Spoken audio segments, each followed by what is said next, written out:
Alright guys, so it is the Monday after the race, and to say my body's feeling it would be an understatement for sure. Like, my legs and my muscles are actually not doing too bad right now.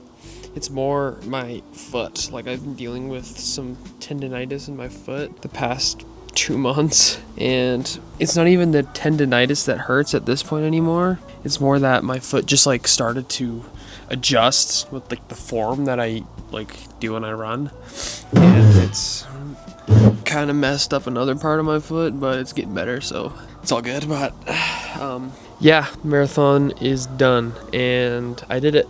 I ran sub 3. And to say I'm proud would be an understatement. I am so happy. I'm so proud of myself for doing that. It was by far the hardest thing I've ever done. Like, and it doesn't even come close. Like, take the second hardest thing I've ever done, times it by about 3, and that's how hard those last few kilometers were in the marathon. But yeah, let's get into it. So I didn't really get much footage on marathon day, mainly just because I was so dialed in. I was so nervous. Like, the last thing I wanted to do was pull out my camera and just get a bunch of footage. So apologies for that. I did get some clips though, so I'll throw those in here if I can find them. But yeah, it started out, I wouldn't say rough, but not ideal. I got up at about 4 a.m., but before then I was kind of tossing and turning. I woke up about like 1 a.m. to go to the bathroom, and I wasn't really able to go back to sleep. But that was expected. Like, I was kind of planning on not having a great night's sleep, so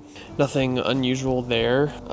But I got up around 4, immediately got some fluids in me. I made a coffee, I made my breakfast. I had it all planned out beforehand. I had some oats, I had some fruit. I also had a crazy electrolyte concoction.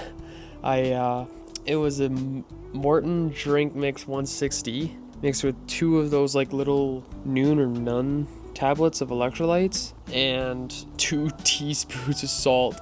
So it was like over 2,000 milligrams of salt in just that drink of mine. Whoa, apologies. Let me get this up. So that was probably good. I think sodium loading there's some benefits to it, but I definitely think I overdid it. But in hindsight, that was probably a good thing. I'll get into why later. But so we got up at 4.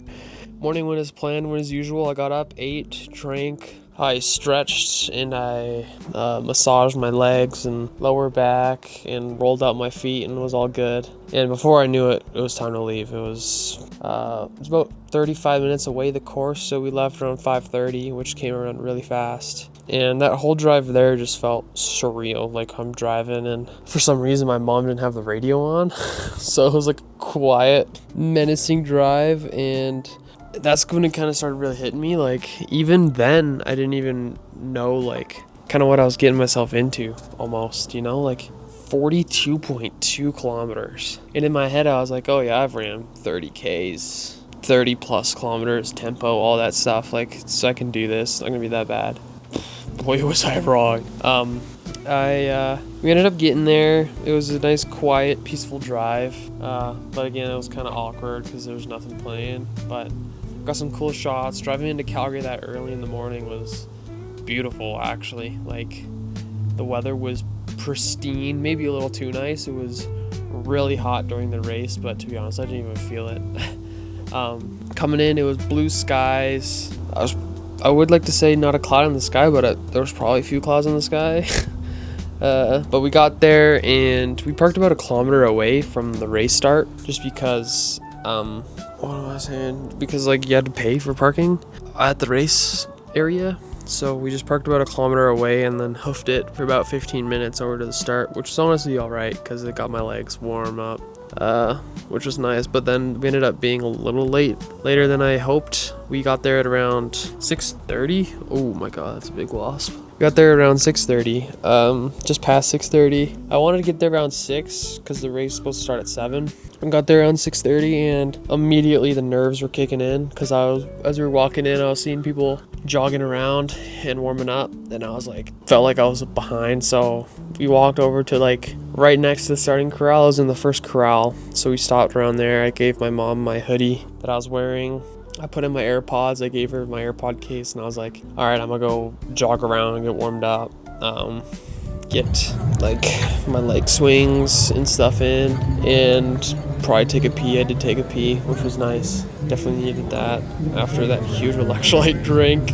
So did all that, and I didn't really see my mom at the beginning of the race. I didn't see her till the finish line, actually. So warmed up, did all that, and then I got into the corral about 10 minutes before 7, and we were just standing there, and 7 o'clock rolls around, and getting into the corral, I had some nerves, like pre-race nerves, but they kind of went away and turned into more frustration because they ended up having to delay the start by about 15 minutes because they needed to finish up the course. So that on edge feeling that I had kind of just turned into a bit of anger.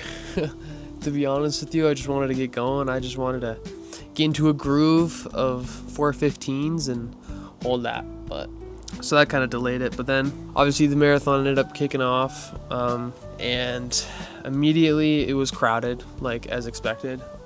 Beginning of the race is crowded, but I was in the right corral, so everyone around me was kind of going at a good pace.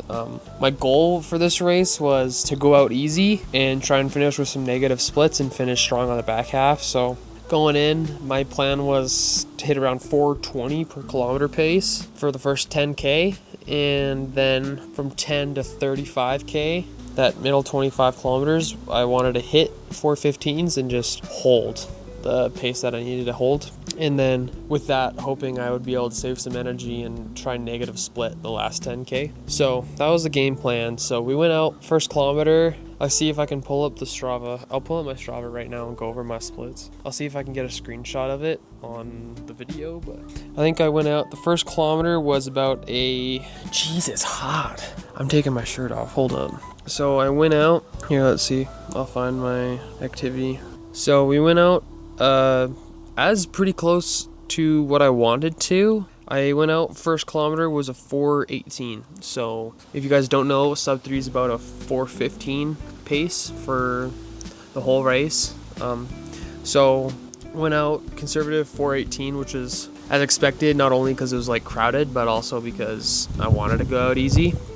And then obviously a bit of adrenaline, so I just kept running. I kept at a pace that I felt was comfortable, and I ended up staying pretty hot. I went from 4:18 the first to 4:08 the second kilometer, which way faster than I wanted to, but it felt good, it felt right. And I was just in my head, I was like, all right, this feels good, this feels effortless, like I can hold this. We're gonna stick at it as long as I can and see how we can ride it out. So went out 4:08, 4:14, 4:12, 4:10, 4:11, another 4:08 at lap 7, 4:10, 4:04, 4:06 at the 10K mark. So definitely stayed a bit hot the first 10K, which in retrospect definitely was not good.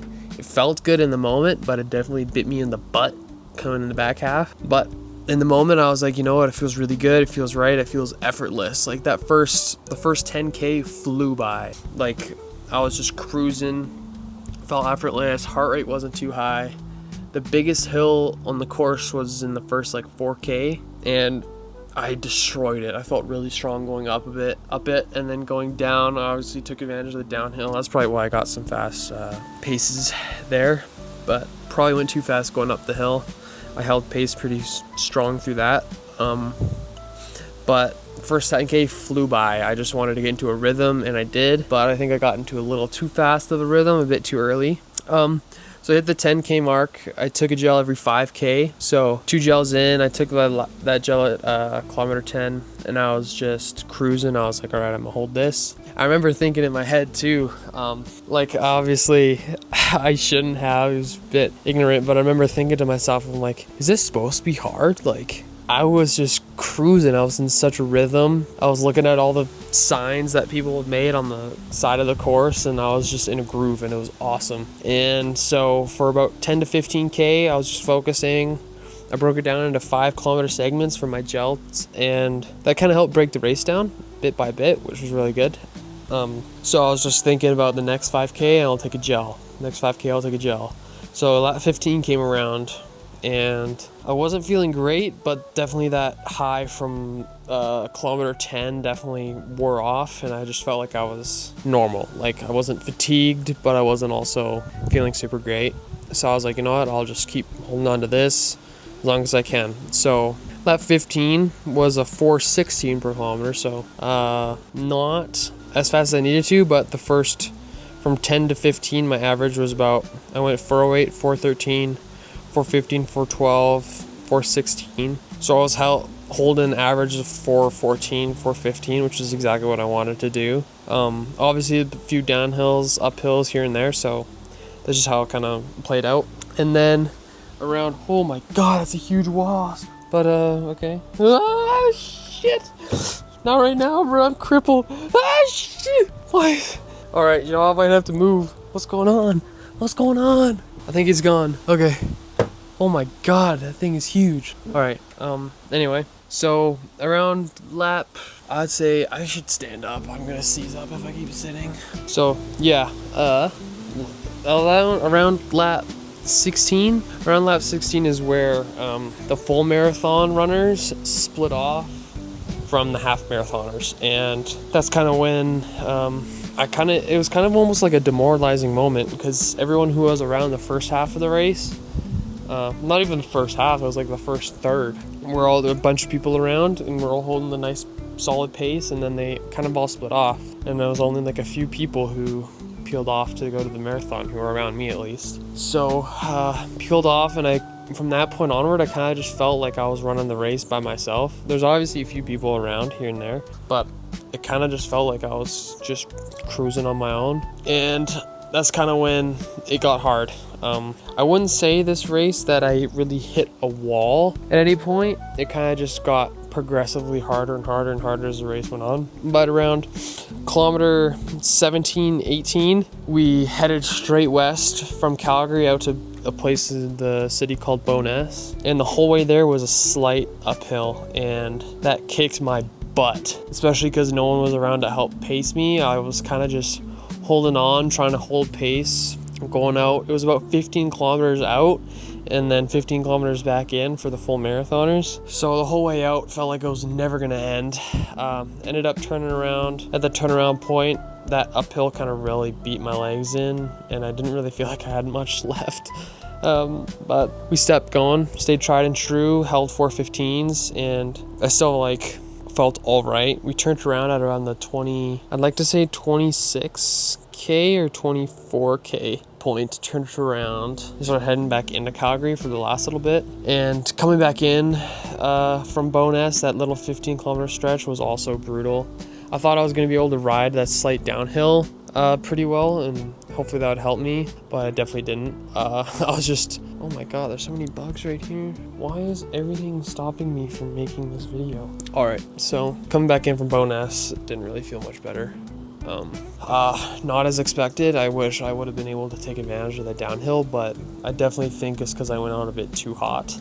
That's kind of where it started biting me in the butt, but all good. So ended up holding, I was holding 4:15s, 4:11, 4:13, and by around kilometer 29, I remember rounding this one corner, still coming back in from Bowness, and some guy told me, some old volunteer guy was like, "You're almost there." And I was like, yeah, you're right. Like, I'm well over halfway. I can do this thing. But in my head, I just knew I couldn't think about the rest of the race in my head, because if I knew I had over 10 kilometers left that I had to run the whole time without stopping, I would have lost it. So I was like, just make it to the next 5K and take your gel. So I went out, took my gel at 30K, but the last gel that I had flew out of my pocket as I grabbed it, and like my heart kind of sank. Like I got that little scared feeling when something bad happens, and I knew I couldn't stop to pick it up. Like, I'm riding such a fine line with my pacing that I couldn't afford to stop at all. If I were to stop, everything would seize up. I probably wouldn't be able to get back into a rhythm at a pace.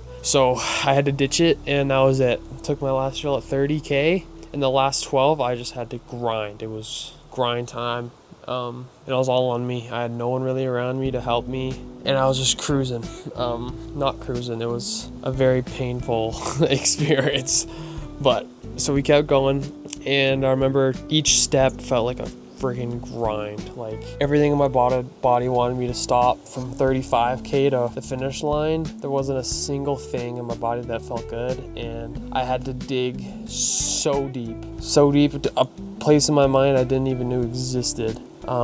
Like I've done really hard things, but this is different. Like I seriously have never been in so much pain and sustained it for such a long period of time, and that's why I love endurance training. I love the marathons because it unlocks something in you, especially when you work so hard and dedicate so much time to something. Like you're not just gonna stop. No matter how bad it hurts, you're gonna keep going. Especially like in my mind, I'm at 35K and I knew I was getting close, but I couldn't think of the last 7.2 kilometers because I knew I wouldn't be able to do it. I was gonna overwhelm myself. I was like, you know what, you're so close, just keep going.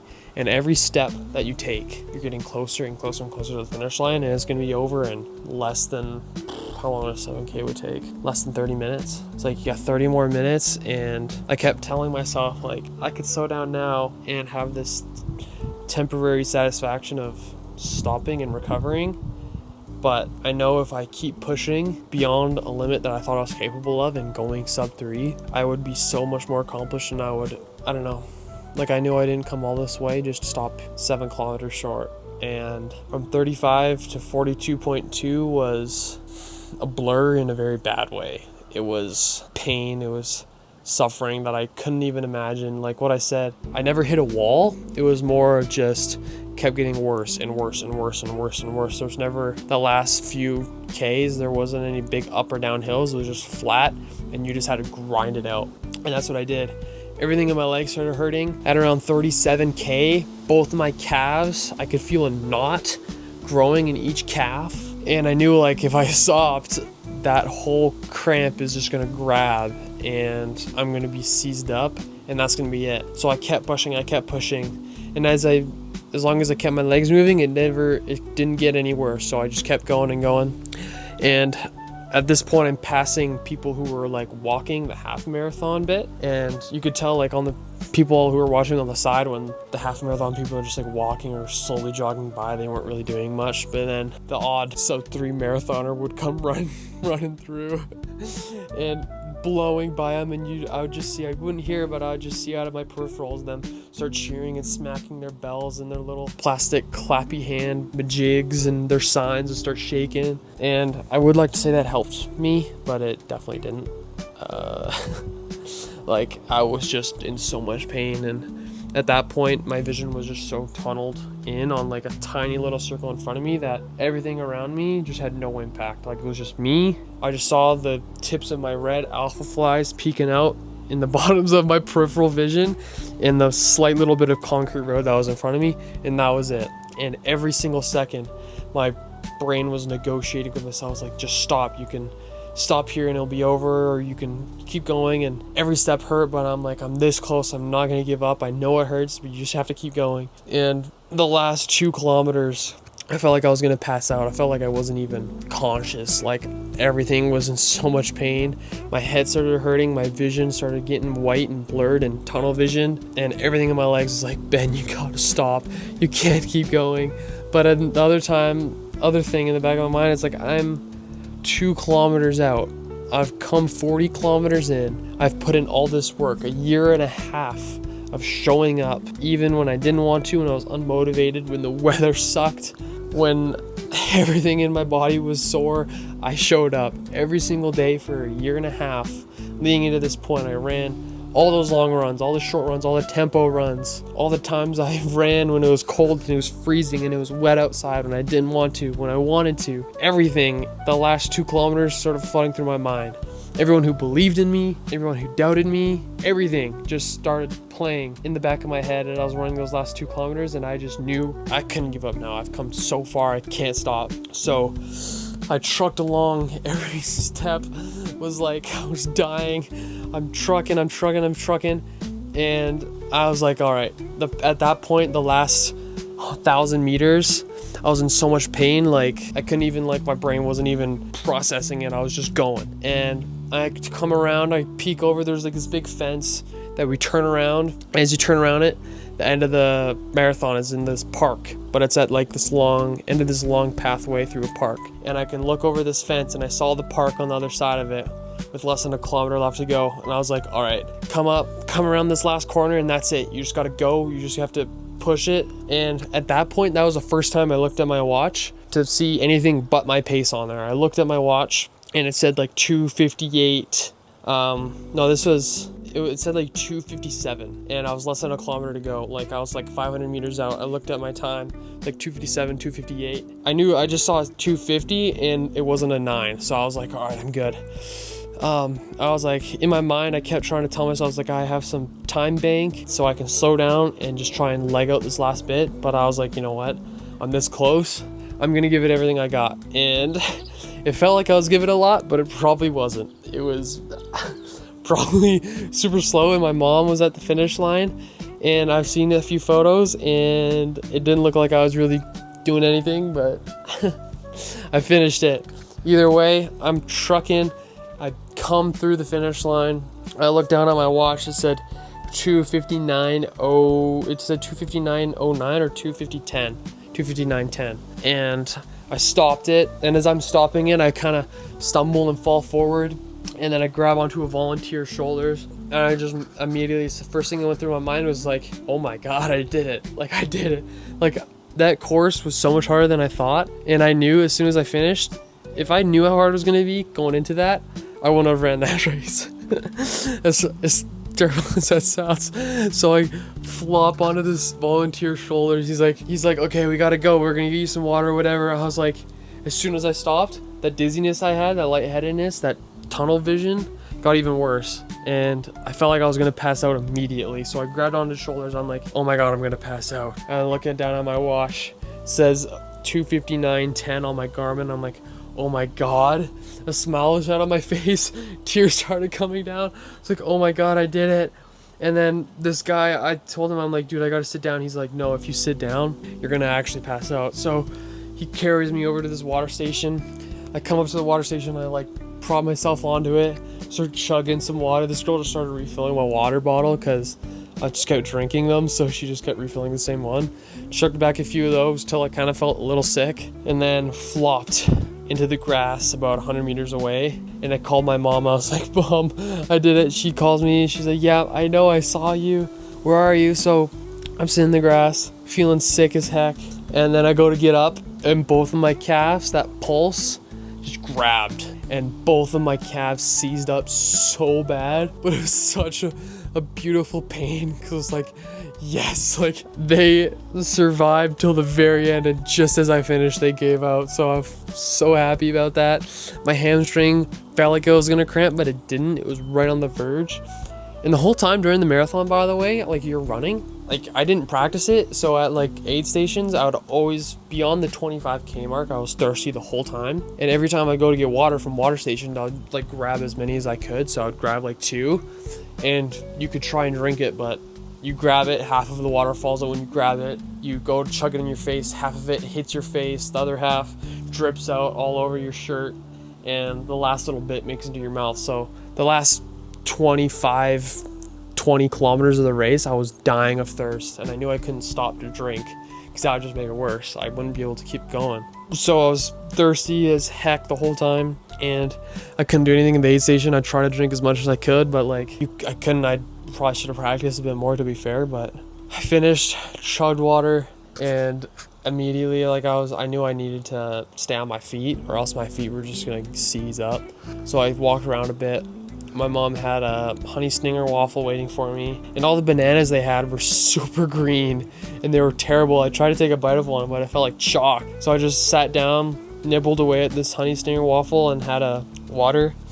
But I felt so sick. Like my jaw hurt. I was trying to eat this waffle, but I could only chew like super slow because like I was clenching my jaw as I was running, and it was all sore. My shoulders and lats became sore.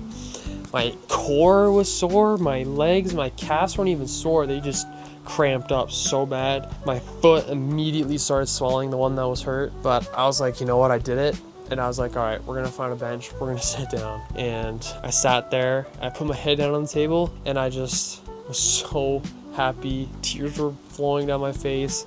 My mom, my grandma were like, yeah, we're so proud of you. And I just, every run, every hard moment of training that I've done up until that point just went through my head. And I was like, it was all worth it. It was all worth it. It was all to run a sub 3 marathon, and I did it. First marathon ever, 2:59:09. I couldn't be happier, couldn't be more proud.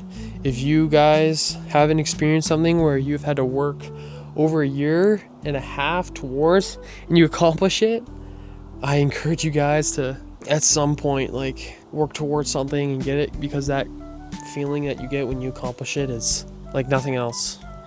The official time was, 2:59:09 on the chip. Strava says 2:57. We're not done yet. I'm going for the Boston qualifier. I know I should be happy with sub 3, and I am. I very much am, but I know at a sea level course, that's like a net downhill. At 2:55, a sub 2:55 is definitely within reach. Even now, with how in shape I am, I feel like I could do it. So, we're not done. Sub 2:55 prep begins. It's time to qualify for Boston.